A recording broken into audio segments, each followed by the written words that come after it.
When we get on to verse 21, you'll see he died. That's that story I told you. That about when he died, his soul was required. Because there's people every 2 seconds. I want you to think. You could be one of them. Couldn't you be one of them? You could be one of them. Everybody in this village.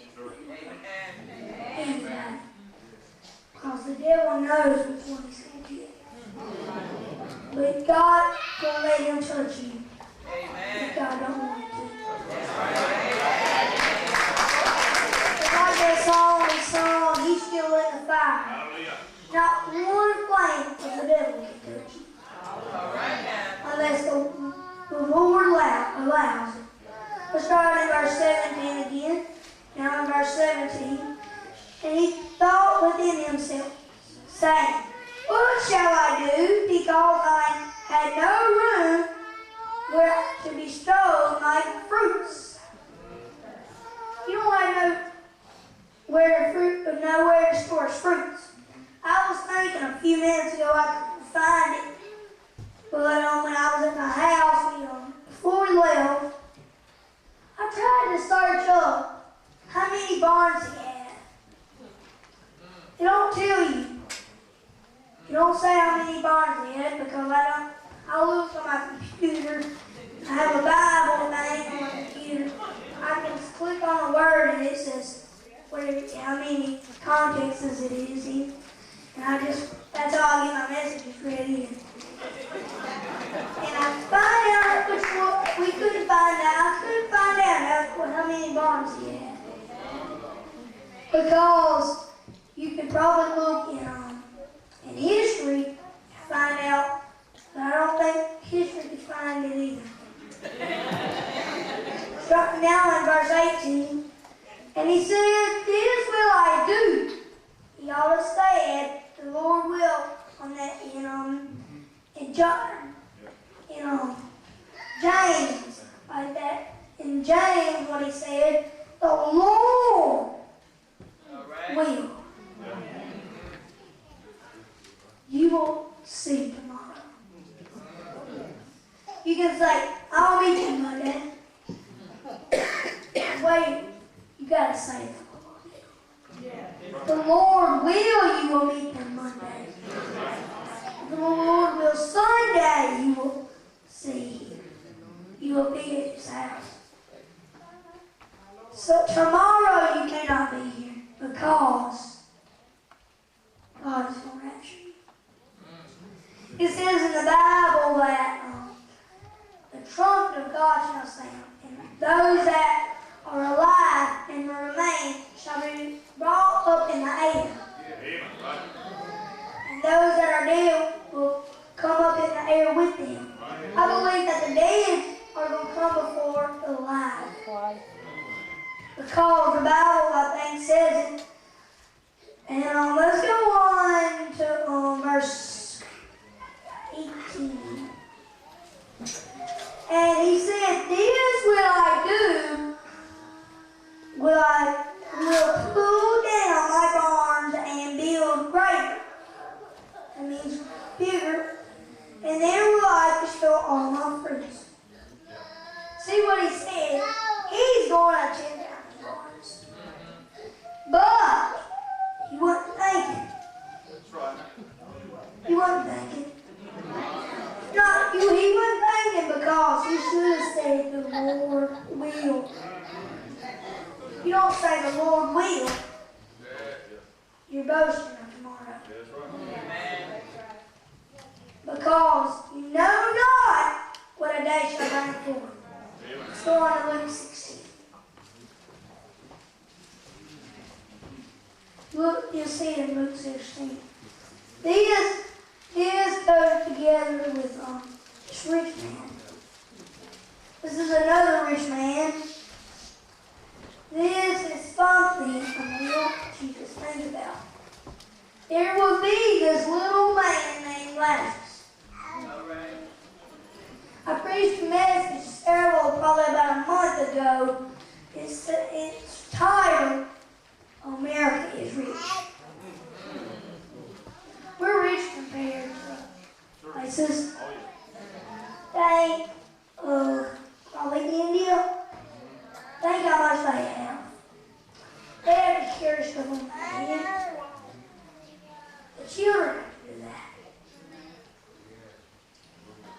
And we're rich. Because we don't have to do hardly anything. We're not doing anything. I read a story in my Bible. There were these people in India. And not in my Bible, but when I do my studying,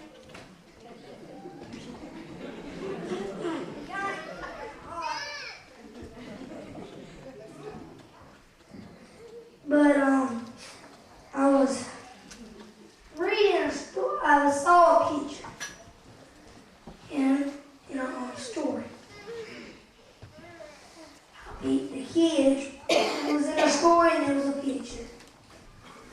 And it said the kids had to do hundreds of chores a day. Look at America's kids.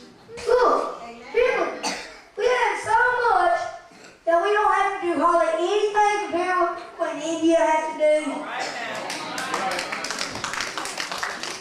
We have so much because of that. And like I said the other day when I was teaching, it says in our, you can see on in history, and it says that our nation, America, was founded on the Bible. Is that true? Yes, that is true. Because our forefathers, they believed the Bible. Some of them, not all of them. Look today. Look today. You can't. Today is bad. It's today bad. People ain't saved and they're dying every 2 seconds. Over half the people when the pilgrims were coming to here, half of them died on the ship. They tried to escape 3 times. The 3rd time, they escaped. We escaped from England. There was a story of Amazing Grace. It talks about how Amazing Grace got people. I watched it. It's good. It's a pretty good movie because it talks how Amazing Grace got started. Because Amazing Grace has been around a long time. Now you can see other songs, they're not as long. And they hadn't been as long as this place has. That song has. Alright, let's go on to Luke 16. I gotta get on. And there was a certain rich man which was utterly thirsty and finally and very sumptuously every day. And there was a certain beggar named Lazarus, which was laid at his gate full of sores, and desiring to be fed with the crumbs which fell from the rich man's table. Would you want to eat crumbs these days? That little beggar was.